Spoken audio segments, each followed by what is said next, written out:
Hello, friends. Today's episode is the first in what I hope will be a series spanning many decades. The idea of this series is to follow one young woman for many, many years on her journey through life. The inspiration for this came from the Up series in Britain, a television show that I've been incredibly moved by and wanted to do my own version of. The first portion of this premiere episode was recorded in November of 2019, 1 year ago.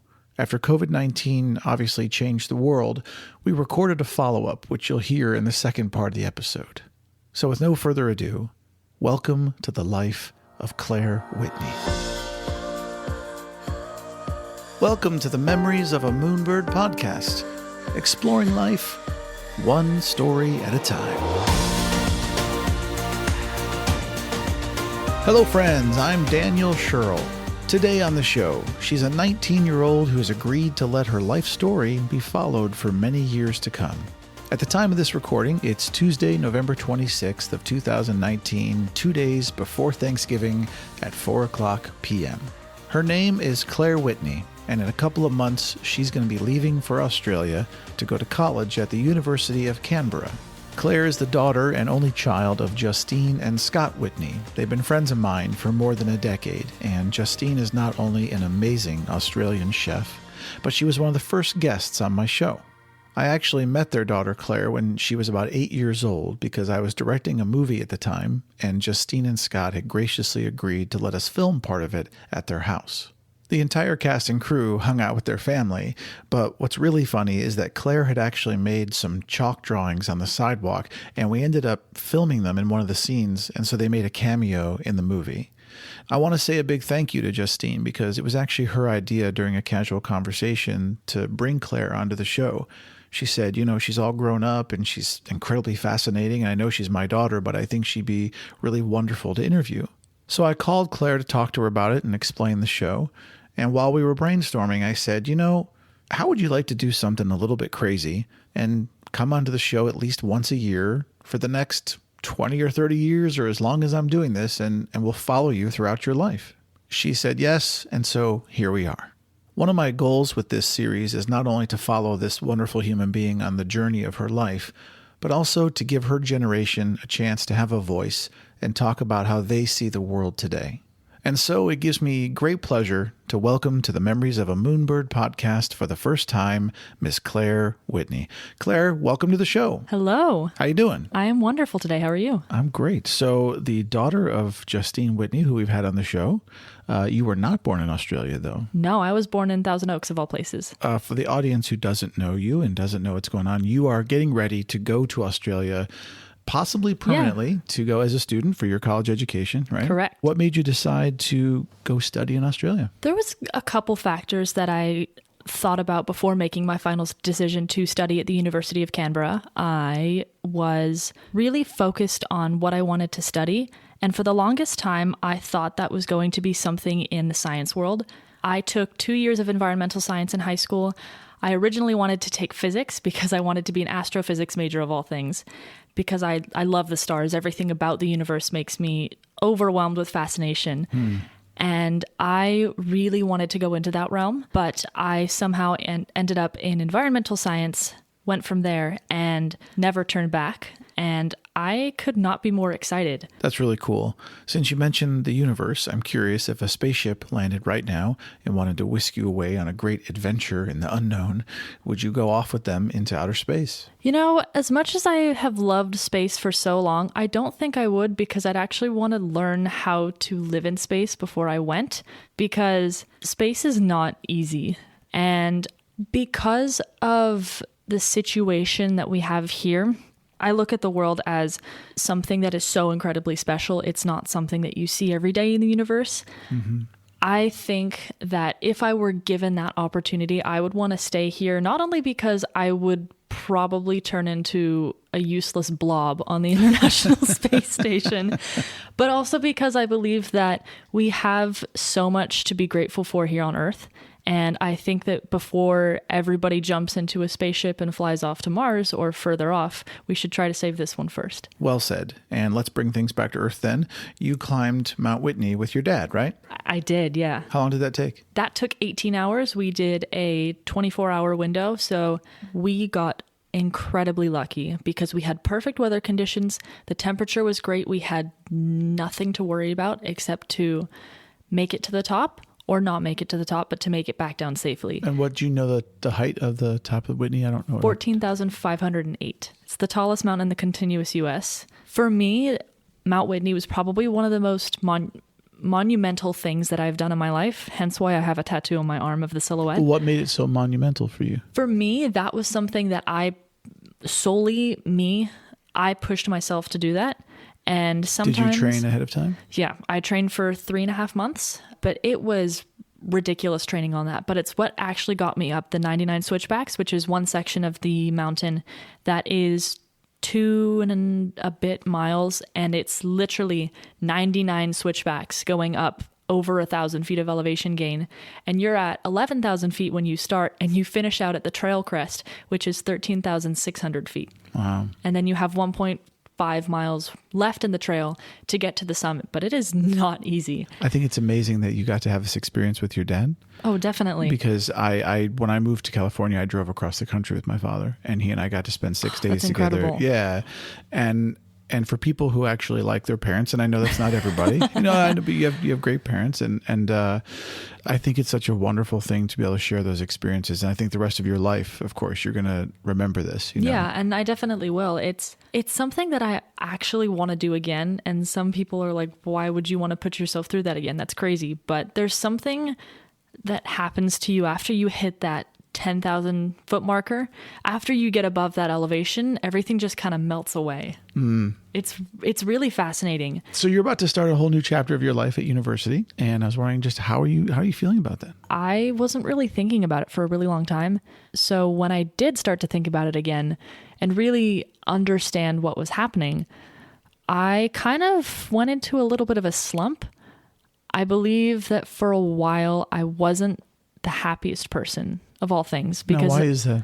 I think I realized that I had to leave my home behind. Every time I'd think about moving to Australia, I would say, oh, this is incredible. I'm going to have the best time. And then I'd go somewhere in the States or in California or out in my backyard and be like, oh shit, I got to leave all this behind. So to go to Australia and spend some time away, I think it will be good for me because I think I'm really going to find myself in all of that crazy mess and cramming for exams. And I think it's going to be a really interesting adventure. I agree. And I think you're very correct about you finding yourself. That's just the natural path of life. Yeah. I think that most people, I don't want to spoil anything for you, Claire. So you just get out there and have a great time. You be yourself. You're an awesome person. Thank you. And I'm excited for you. I really believe that if it was possible for every human being to actually study abroad for at least a couple of years of their life, it's an experience that I wish every human being could have. And I firmly believe, will always believe, that if every human traveled more, we would have a much better world. Everybody would be much happier. Is there something you don't like about traveling? There's so many damn people on this planet. The first time I ever went to Yosemite Valley, which was maybe 2015, I got super lucky and we got snowed in. And there was maybe 100 people in the valley. And that was it. Awesome. And half of those people were the park rangers. And I went this year in July, I believe. 10,000 people in the valley? There was like 10,000 people in the valley. And I was sitting there going, I hate people. There's a reason that I rock climb and that I go outside so much, and that's because I want to get away from people. Now, it's interesting because you talk earlier about wanting to save the planet. We have such a beautiful planet. There's so many things, and it seems very, you're talking about the sentimentality of people and all these good things, and then next breath, you're like, but I hate people. Yeah. Which I think is at the core of what everybody on the planet feels, which is, I really love this planet. I love life, but I hate people. And I don't think anyone actually really hates people. I think we all hate annoying people. Sometimes, I know for me with an environmental brain, and I have a lot of friends that are very judgmental of how I think because it's not like a normal person, but I look at people and I look at what they're using And I'm like, you have a plastic straw and you have a metal straw sitting in your bag, but you took the plastic straw because it was more convenient. Why would you do that? That makes no sense to me. So I look at it as you are literally wasting oxygen and useful resources that other people can use because you want to be convenient. And I think that's one of the issues that so many countries, especially first world countries, are so messed up about.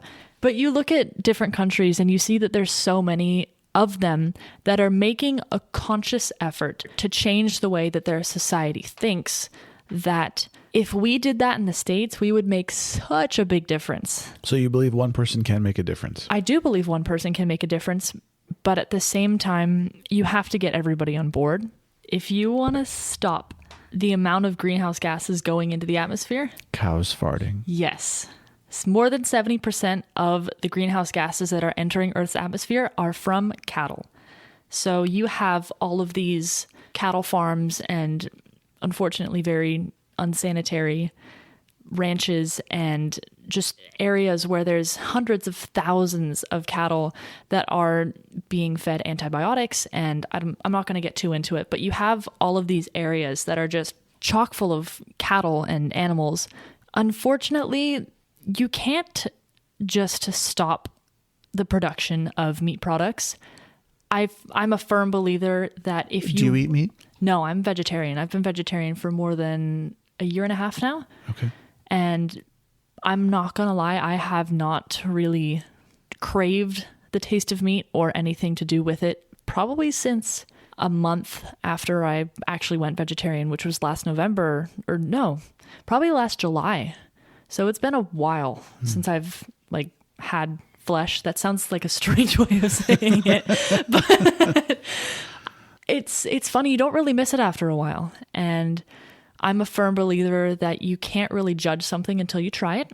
In this kind of scenario where you have a very visible issue with the amount of meat that we are consuming as a society, a global society, not just America. Right.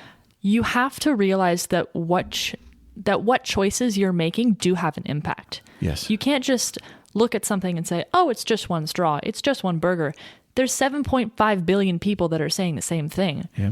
So you have to make the conscious decision to you change don't your have behavior. to, but you should. You don't have to, but you should. Yes. If you have a heart and soul and the slightest inkling to be helpful, then yes, I think it's your moral responsibility to do so. In all fairness, though, you and I were raised in America by middle-class families who provided a quality of existence with parents who actually like us, who are not abusive and loving. And you know what I'm saying? Like we are the fortunate ones. There are so many people that grow up, and I didn't realize this until I traveled and I saw, Bedouins in the desert living the way they did in a metal shed. And I've been to areas of the third world where it's lucky if your water is even palatable. They have nothing. And so I think it's a lot harder for people in those circumstances to deal with these things where you and I have the luxury of just being, white American children of the middle class. We have white privilege. We have all these. So it's easy to say these things from our perspective,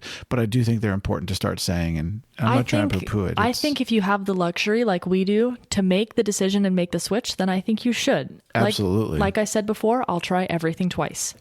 What's something you tried twice that you didn't like? That I didn't like? It's like a food item or something that Is my mother going to hear this?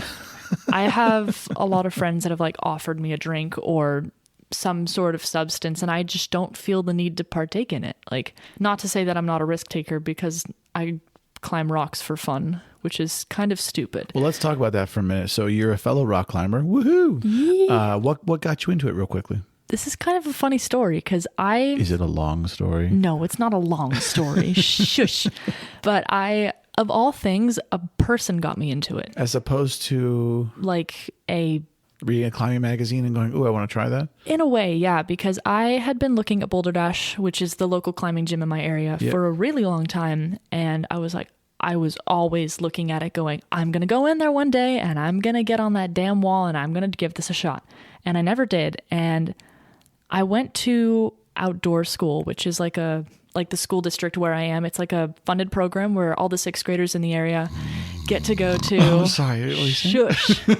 Basically, I met one of the camp counselors there, And he introduced me to the sport, and we kind of hit it off, and we've been best friends ever since, which is really cool. He's one of the people that met me up in Tahoe. Cool. And he's the person that got me into it. So I have to credit all of my climbing crudité to him. Wow. Woo. Crudité, so fancy. But yeah, he's the person that got me into it. My favorite thing about climbing is that I get to do things with my body that I never thought I could do. It's such a good feeling too. And I think the funny thing is one of my favorite things to do is like the chimney and the corner spots where you can like push yourself up in the wall and you're like all squished together, and then you come out on top, and it's just the best feeling in the world. Where is someplace you've never been that you want to travel to? I mean, Antarctica is definitely one of the places that I've always wanted to go to, as well as, of all places, the United Arab Emirates, but not like the city, like the outside of it, if that makes sense. Like the sand dunes and kind of like the shit that you'd see in Aladdin. That sounds so weird, but basically like the African savannah as well. I would happily go on any one of those trips. Those sound awesome. I'm curious to ask you, because of your age and your generation, if you had your iPhone or any electronics taken away from you for 6 months, do you think you're going to be okay with it? I'd kind of be okay with it. I don't think I would get that freaked out. I know people that can't go 3 seconds without looking at their phone or checking Instagram or going on Twitter to see what God knows who has posted about. But I definitely think that I could survive that. Generally, how do you feel about the state of the world today? I'll give you 5 things. I think that anyone over 65 and plus used all of our Social Security, which kind of sucks. I think that the world uses too much plastic. I think that most of the people that are younger than the age of 25 kind of get shit on for using technology when it's been a really helpful asset for us to gain traction for the future. That's 3, right? Mm-hmm. 4 would be, I hate the way that the earth has been treated.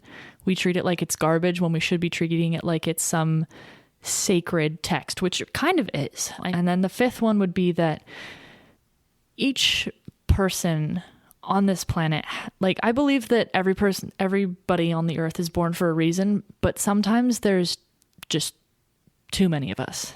And we just got to kill some off. I'm not kidding. I'm not going to get into any of that because this is not the right place to talk about that. The Sunday night executions on ABC. Oh my God. I think I would go to space then. I think that would be the point when I get on a spaceship and leave. Not to say that I'm a coward and I could fight off some pretty crazy people, but are you hopeful for the future? I am. I try to believe that I'm a hopeful person, but at this point in time, I don't think that we're going to be able to save as many organisms as we would like to. I think we're very off track for what we want to achieve because not as many people or not enough people are taking action. As you walk around in your everyday life as a 19-year-old, are you scared? A little bit, yeah. Of what the most? This is going to sound so strange, but not being able to breathe, because we live in LA, we witness and have to endure the brown smog that is in the area all the time. The way that the brown smog emerges, it's a big mixture of all of the NOx's, which are the emissions that come out of the car exhaust, the ocean atmosphere, so all of that marine layer that you get in, and then just everything else that comes down from the mountains. Factories and yeah, it just mixes and it sits in LA and it doesn't move. And I am kind of scared for the future of the fact that if I have children and I bring them back to Los Angeles, that every time they take a breath, it's not going to be clean. You're going to be taking in and coughing. And I don't want that for the future because that's a basic human right. What do you hope to change about yourself and the world? My goal in life is to educate people on how they can better themselves for the environment. And with that said, I want to help people understand what they are doing either is correct, and correct is such a loose term, but what they're doing is going to benefit the future, or what they're doing is heavily detrimental and incorrect for what we want to achieve as a society. As far as myself, I think that's more undecided than anything. Nothing wrong with that. I don't think I can make a clear statement that will make sense for me to really achieve what I would want to change about myself. Because like I said before, when you're perfect, what's left to change, right? That's how I always feel. Oh, pish posh. Just kidding. I'm not perfect at all. But I definitely think that that's something for the future Claire to think about. Well, I look forward to talking to future Claire and looking back on today and what she has changed. That'll be a very interesting conversation and a great future podcast. Ooh. How often as a 19-year-old do you think you are sad versus content versus happy? And do you know the difference between happiness and contentment? I definitely think I do. I feel content a lot when I listen to Coldplay about things. They're very much, I will say that music has definitely been a large part of my life. It is a big factor of when I am happy or sad or content, all of the three. And for a while, I will say that I think I was more sad than happy, which is a bummer to say, but I think I went through a slump. Having this time between graduating high school and going away to college in another country has been a big move, as it should be. But it was really interesting because I watched all of my friends move away because they're all staying in the States to go to college or they're staying in town to go to community college. But it was really a strange feeling to watch everybody I love just disappear. Same thing happened to me, actually. So after I graduated high school, I stayed in town and I got a job and I decided not to go to college right away. I was going to wait a little while before I did. Yeah. And then so I watched everybody leave and then suddenly the town just changed. Mm-hmm. Yeah. It's a hard change. It is a hard change. Yeah. And I think for a while I was trying to fill my time with different ways of trying to please myself. So there was one week where I would climb a bunch. And then there was another where I would go on hikes, and then another where I would stay at my coffee shop and do nothing but sit and talk to different people. And I think that going through all those strange little phases kind of helped me to come out on the other side as a much more happy and content person. I also think that moving forward with my college application, and not the application itself, but enrolling in classes and finally getting my housing and getting the ball rolling has helped a lot as well, because my mind's back on track with it. Are you going to be living on campus or off? I will be living on campus, which I'm really excited about. Cool. Yeah. Claire, do you believe in love? Fuck. Sorry. I don't know. Because I definitely think that there is such a thing as soulmates.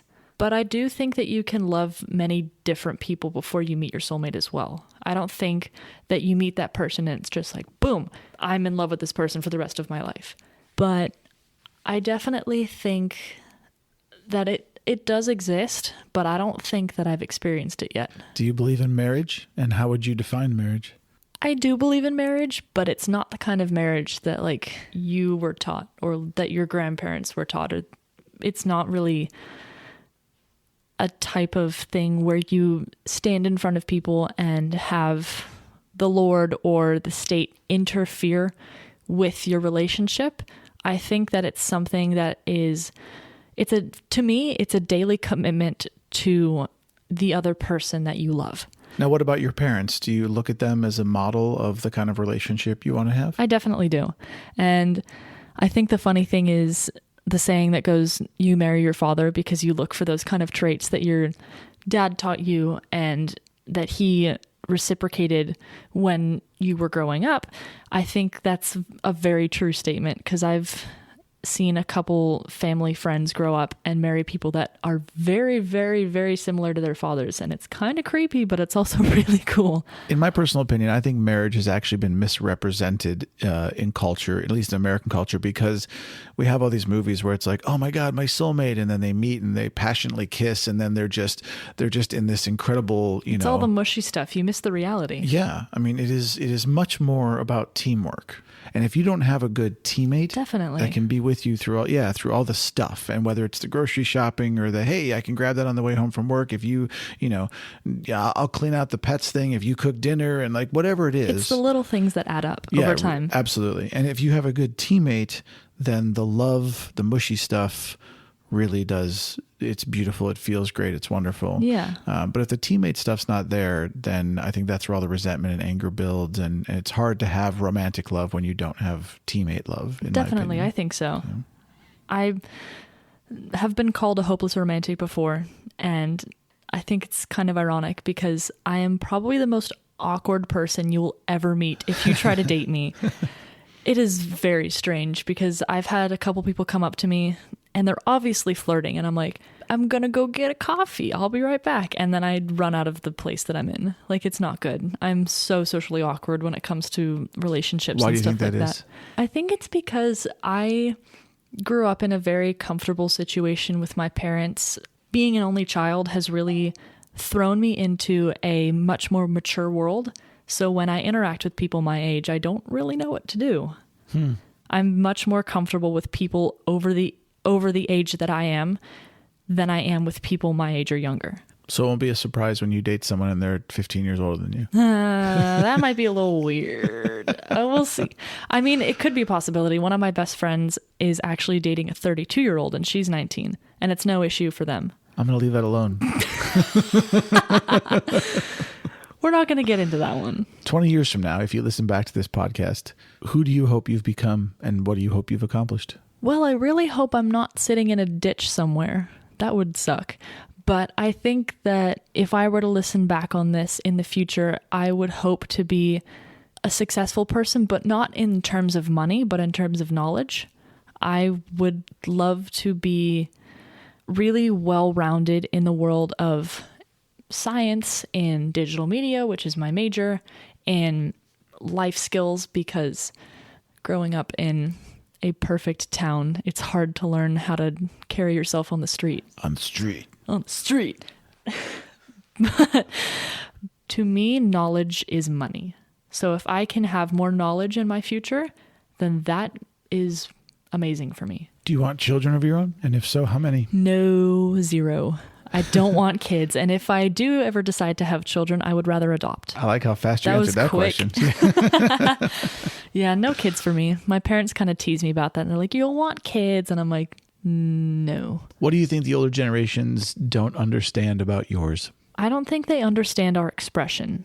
I think that, take my grandparents, for example, they are very much conservative people that keep a lot of things to themselves and appreciate glamour as their form of expression. But my generation's form of expression is much more open to interpretation, if that makes sense, because you have all these different people expressing themselves in so many different ways compared to older generations. It was kind of uniform in a way. And I don't mean to hate on other generations, because you look at so many, like the 60s, for example, that was just an outburst of color and sexuality and psychedelics and everything. And I think that in a way, my generation is kind of like a renewal of the 60s, but in a much more technologically advanced way. We are very free with ourselves. We don't care about what anybody else thinks. But I do think that one of our main issues is social anxiety and instant gratification, because cell phones and technology in general has made it so easy to judge people from really, really great distances. We're just a lot more different in the way we express ourselves. And I know I didn't really answer the question fully, but... You don't have to. You answered the question your way. That's what's important. My dad always said, never judge someone until you've walked a mile in their shoes. Mm-hmm. That way, when you judge them, you're a mile away and you have their shoes. I definitely think that it's much more fluid. I know that's not a very...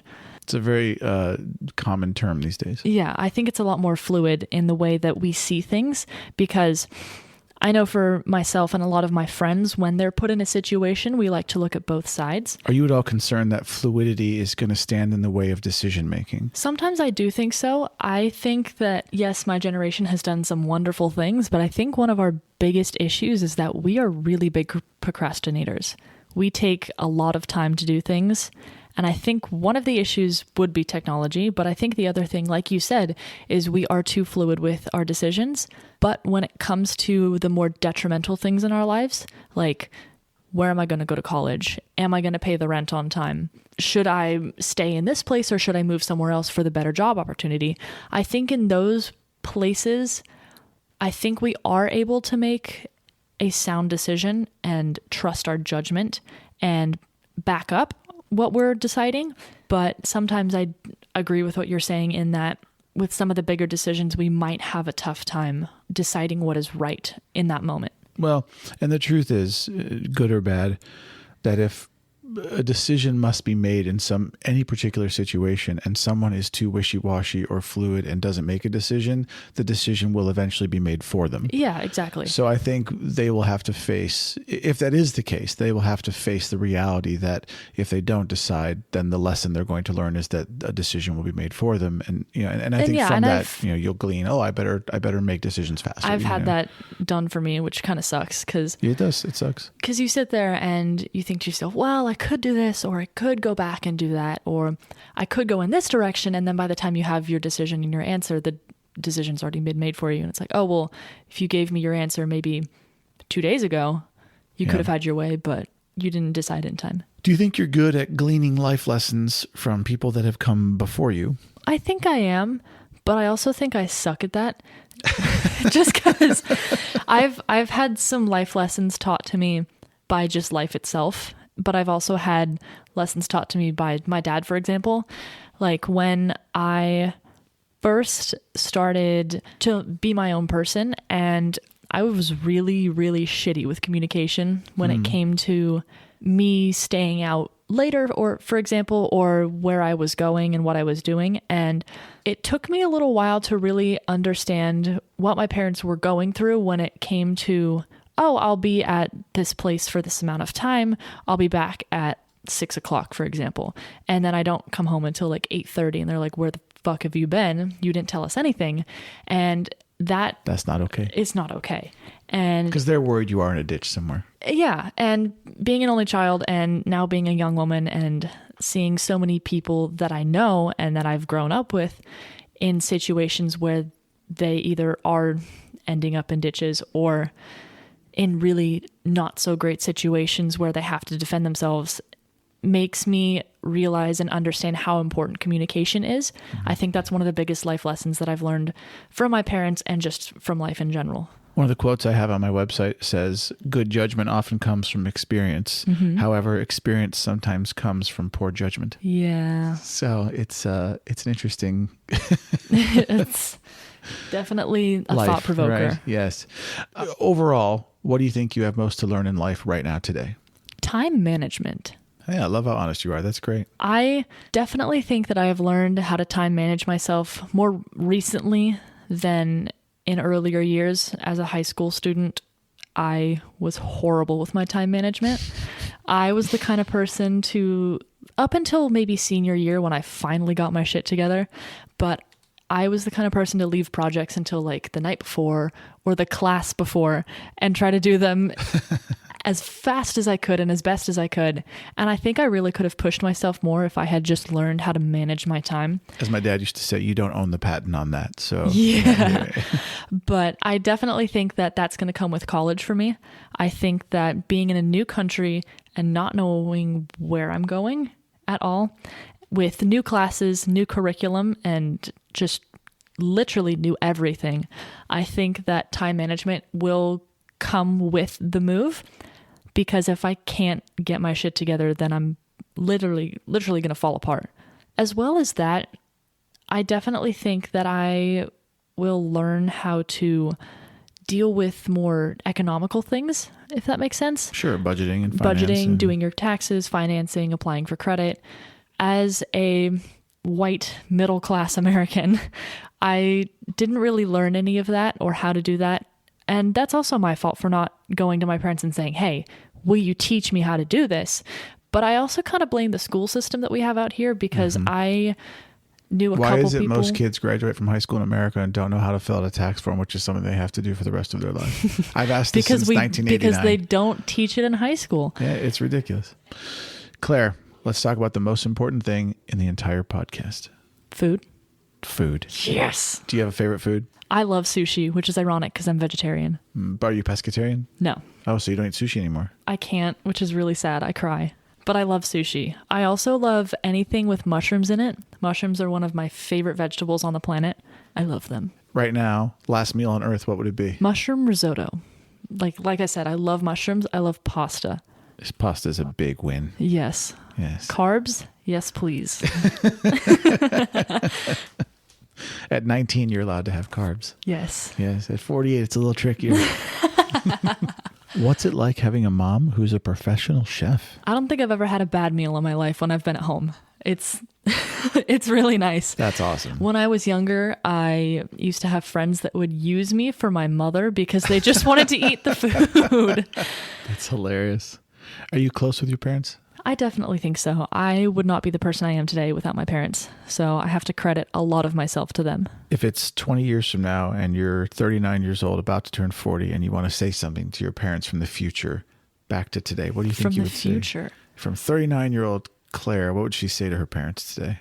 Thank you for sticking through with me, because I know I could be a bitch at times and get in the way of things and not be the best person I could be, but I could not thank you more for sticking by my side through everything and helping me turn into, hopefully, the wonderful woman I am today. The last thing we're going to do, Claire, is I play a little game with every one of my interviewees called 299 Philosophical and Life Questions with Moonbird. Oh, so God. I've collected 299 questions from friends, family, and the internet. Are we answering all 299? Just two. You get to pick two numbers from 1 to 299, and I'll ask you those two questions. Go. 13 and 147. Okay. 13, not the first time 13 has been asked. It's my on lucky this number. podcast. Would you consider yourself to be successful? Yes, but only in terms of not life achievements or work, but just in experiences. I think that I have been super successful in the places that I've been and the experiences that I've had in my life.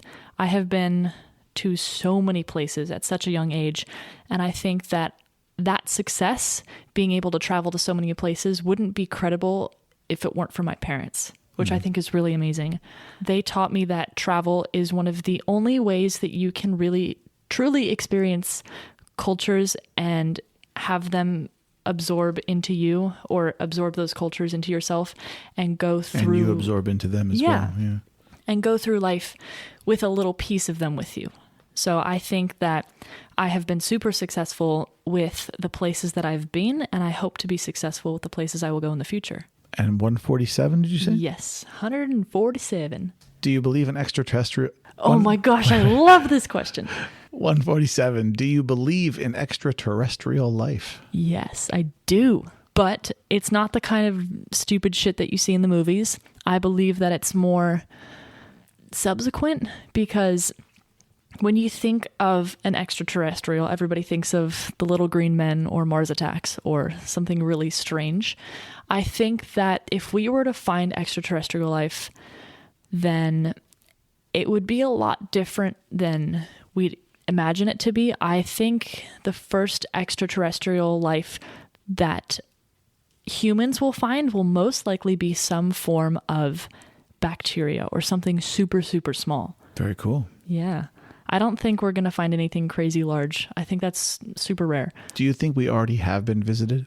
I do. And I think there's so many different conspiracies about that, and so many people are skeptical about it. But I do believe that we have been visited by some form of extraterrestrial life, but I don't think that it's something that we are ever going to be able to comprehend. A really good example of that is the movie Interstellar. That film was entirely based on scientific fact. The entire thing was based off of astrophysics and actual facts that NASA gave the film crew to make that movie. I think if we find extraterrestrial life, it'll be somewhere in the realm of that, which ironically, that film isn't based around extraterrestrial life. It's based around time travel and the warping of time itself. But yeah, I think that when we do meet that extraterrestrial being, it won't be anything that we're going to be able to comprehend until we see it or feel it for ourselves. And that's where our original episode ended. Claire left for Australia 10 months ago in January of 2020. And just when her new life was beginning, COVID-19 changed the world. I reached out to her to see how she was doing, and we recorded this follow-up just a few weeks ago.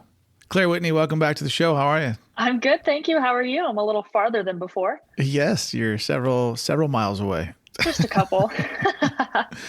I have something funny to tell you. You ready? Yep, I'm ready. So I don't know if you actually remember this or not, but we recorded our original episode a year ago. Has it been that long? It has. And during the episode, we talked about you going to Australia to start your new life. And you said, and I quote, "I think it's going to be a really interesting adventure." Oh man, has it been an interesting adventure? My goodness. So let's pick up where let's start the sequel where the first episode left off. You left for Australia shortly after we talked. I did. And what happened? So before I even left for Australia, I ironically went snowboarding with one of my good friends for one of the first times, and I broke my wrist. So well, I think somehow your broken wrist had that butterfly effect, and then it set in motion all these things around the world, which obviously caused the COVID-19 Oh my goodness. But the funny thing about it, luckily now it's healed. But I moved to Australia. I left California on the 29th of January, landed on the 31st, and it was pretty calm for a while.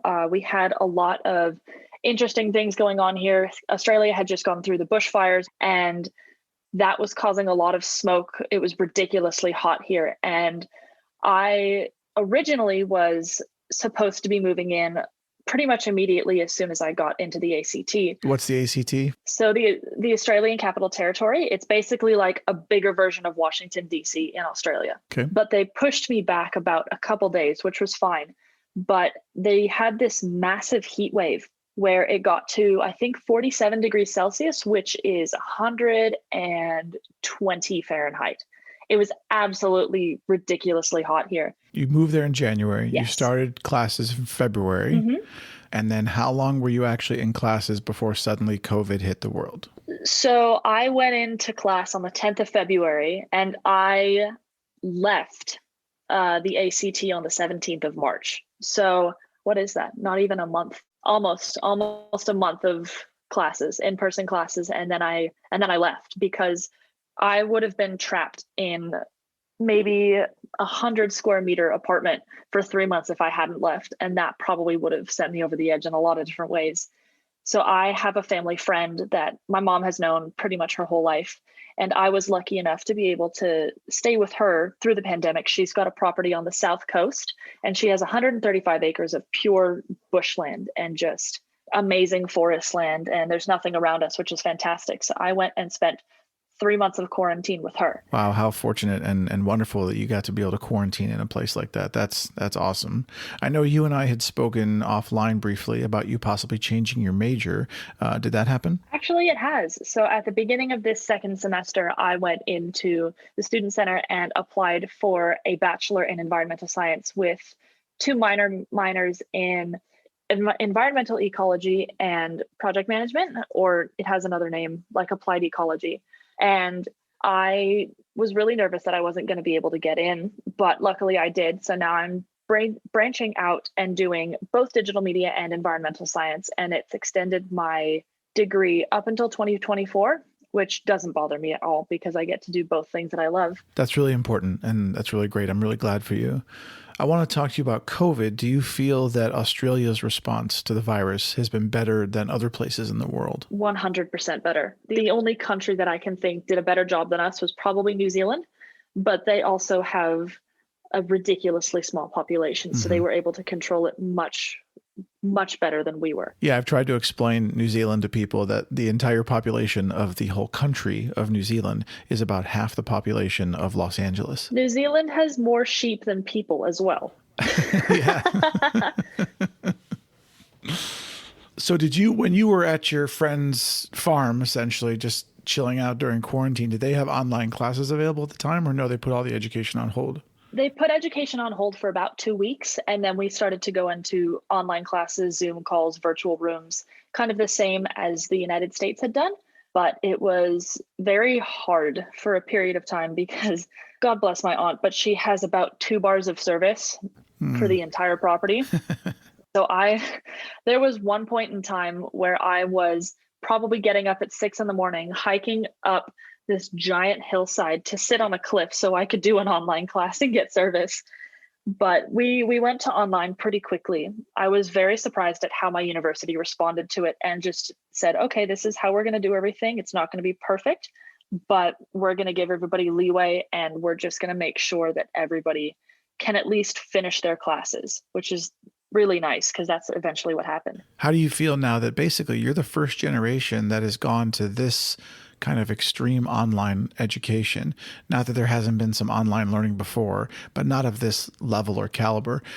Being that generation, how do you feel about the quality of your education versus what would have been in person? In all honesty, I do think that it has decreased a significant amount. I am definitely a face-to-face person. I know a lot of people that are very similar to me and need that face-to-face contact in order to soak in the information that they're receiving. I actually have a friend of mine who's also from California. He's from Riverside. He came out here to do his master's in physiology with UC, and he's actually put his semester on hold because he physically does not have the capacity to do online learning. And I feel for that in a lot of ways, because as much as online learning has increased my capabilities and ability to respond faster to some scenarios, I really need the in-person contact to soak in information properly. Well, you guys back to in-person classes there now? We are, which is really nice. I have 3 in-person classes at the moment. And how do you feel safe? I do. I do carry face masks with me at all times. Now, are people walking across campus wearing masks and stuff, or no? Yes and no. It's a very small population that is wearing masks at the moment, but most people will just follow social distancing rules and make sure that they're not coughing or getting too close to people. Not many people wear masks. Now, what about things like you're young and you're in college and people want to party and have sex and hang out and be crazy and drink and all stuff? How is all that with what's going on? Well, it's interesting. I had a couple big nights out before COVID-19 shut down all the clubs in Canberra.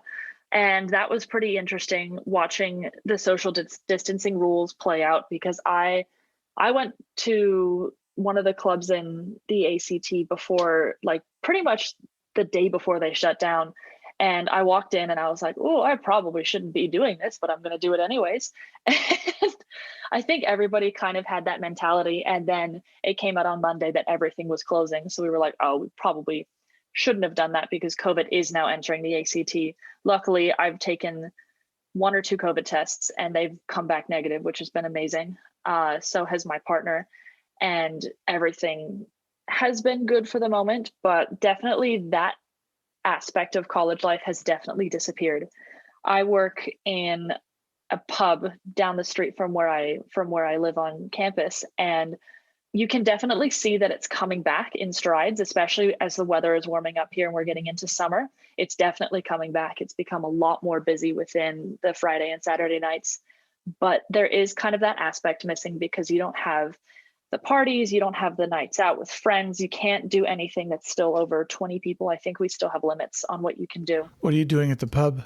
I'm a bartender there. So I work there 4 nights a week, but it's amazing. Like, the cool thing about the bar itself is that it's kind of international. So we have a couple people from the States. We have a guy from Nepal. We have one from Germany. It's a really cool little international niche for all these people from all over the world to meet and work together. So basically you're Tom Cruise from Cocktail, flipping bottles in the air and giving drinks, right?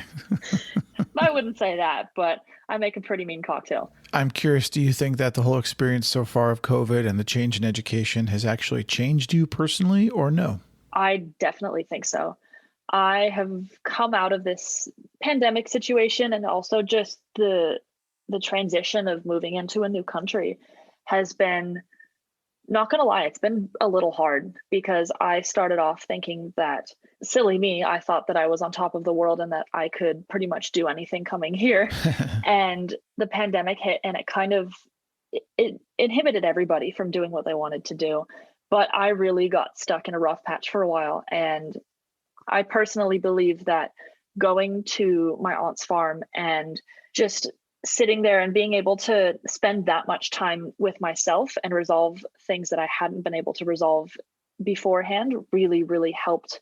It helped me so much because I didn't think that I would be able to battle those demons in such a calm and welcoming place.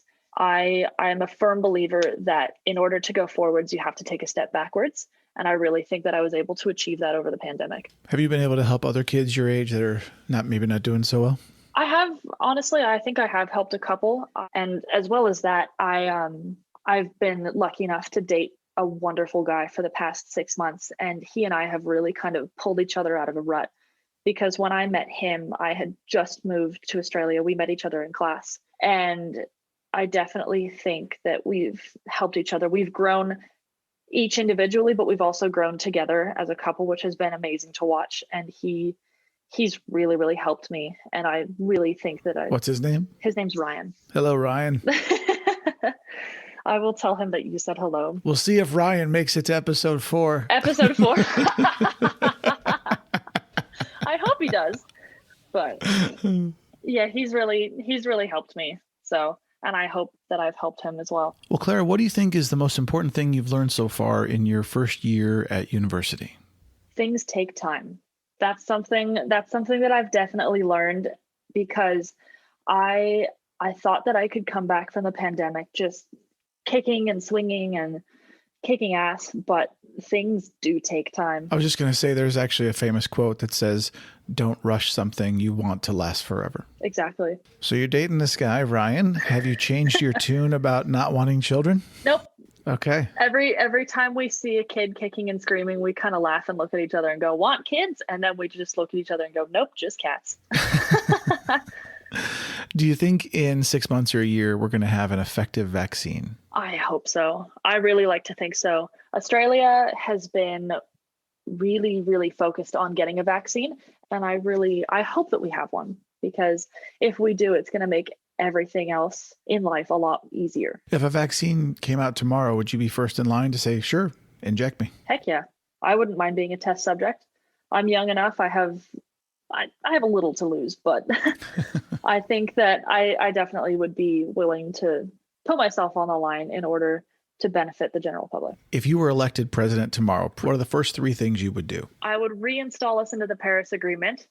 I would fund research for a vaccine, and this is such a touchy subject, but I would take police in like precincts that have way too much money, like for example, the Los Angeles district, take some of that money and put it towards research for hospitals so they can also turn beds faster and in turn lessen the amount of COVID-19 cases in the States.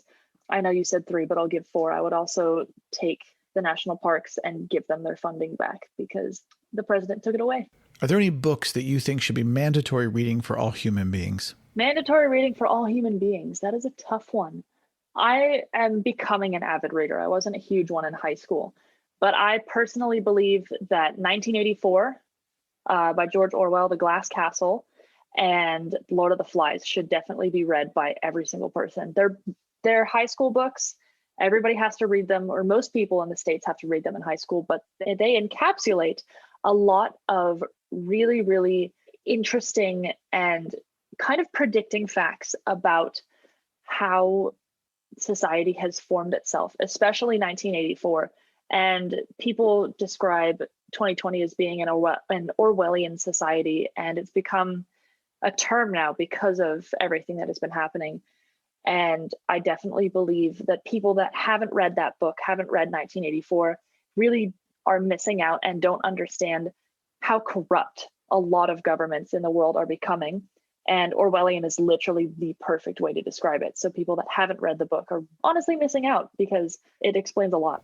Claire, I need to ask you about a very important subject now. Have you had any new foods that you've never had before since you moved to Australia? Oh, that is a very good question. You know, before I moved to Australia, I had never had a chicken schnitty. Like chicken schnitzel in Germany? Yeah, It's just a chicken schnitzel, but it's huge here in the States, and I had never had one before. I'm going to ask you to, for our listeners, for the future, every time we do an episode, every year, you have to have had some new food. Some new food. All right. I love it. Well, look, some people say that things in the world are the worst that they've ever seen, and some people say the world today is better than it's ever been. What do you think? I like to be an optimistic person, but I think we are on the lesser side of good. We're not in a great position right now. If you're looking environmentally, politically, and just society based, if you're talking environmentally, this is one of the hotter years on record. We still have ocean levels rising. We still have a shitload of pollution. I could go on, but I won't. But my question is, when you look back through all of human history, is the world today better than it's ever been before, or is it worse than it's ever been? That is a good question, because both apply. But I have to say, I think it's probably better than it's ever been, despite the pandemic and everything going on. I would agree. I think that when you say to people, things are better than they've ever been. Oh my God, 2020 is such a bad year. Well, hold on. I just posted on Facebook about this, actually, about how this is actually not that bad of a year compared to human history. And I posted all these, like 13 different examples of years that were far worse than 2020. Yeah. From the Stone Age till today. And as a perspective exercise, because people love their drama. They love, I don't know if you heard the term doom scrolling, but like social media now loves to fuel the fires of terror and how these things are. But the reality is that life itself is actually so much better than it's ever been. This is not in denial, though. To say that is not in denial of the problems we have. That doesn't mean that there isn't an environment to fix. There aren't politics to fix. Of course, those things are true. But also when you can get people to just take a breath and calm down and go, hey, life is pretty fucking great. Now let's band together and let's fix the police. Let's fix racism. Let's fix the environment. Let's fix these things united, not divided like people try to do to us. You know, That's where I stand. No, I completely agree. I think although we have all these social, environmental, and political issues that we have to face, quality of life has gone up over 100% in the last 50 years. Women have so many more rights than we did before. General equality for all races has increased, even though we're still facing a lot of issues right now. It has increased. I definitely believe that although we have all these issues, you're correct. We have had a much better life experience at the moment than we did maybe 50, 100 years ago. One of my favorite questions to ask on the show is this one, and I don't think I asked it of you the first time we talked. If you could sit for 4 hours with one person from all of human history, alive or dead, in some old-timey, really cool pub, excluding Jesus, Mohammed, Moses, or any prophet, and anyone from your own family, who would you sit with, what would you drink, and what would you want to ask them? Oh, I think that it would have to be Carl Sagan. Yes. I would probably have an old fashioned, and I would ask him just about his endeavors and his experiences of traveling the world and being able to experience. Well, give me one actual specific question. Dr. Sagan is sitting in front of you and he's like, just call me Carl. It's okay. and so now you look at me, you go, Carl, is there anything that you didn't tell us? Oh, that is so good, Claire. So far, I think I'm going to give you the gold trophy for best question, only selfishly because Carl Sagan is actually my pick, and the listeners can't see this. But as you see, I have Cosmos right behind me on the shelf. So, fantastic. Way to butter me up. That's great.